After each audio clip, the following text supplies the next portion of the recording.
In this guide, I'm going to show you guys how to fix Rainbow Six Siege synchronization failed error. Let's get started. First, go to your settings. Now navigate to the section Network and Internet. Click on the option Advanced Network Settings. Click on the option Network Reset and click on Reset Now. After that, restart your PC to apply the changes. Next, we will run some commands to flush your network settings. Click on the Start menu, type CMD. Click on the option Run as Administrator. Press Yes when prompted in the command windows. Now, type in these command prompt, ipconfig /release. Then press Enter, then ipconfig /renew. Likewise, ipconfig /flush DNS. Lastly, type in netis winchock reset. After entering these, type exit and press enter. Then restart your PC again to apply these changes.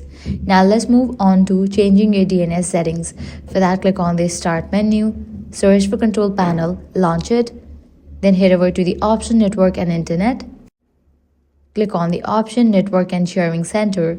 Double click on your network adapter.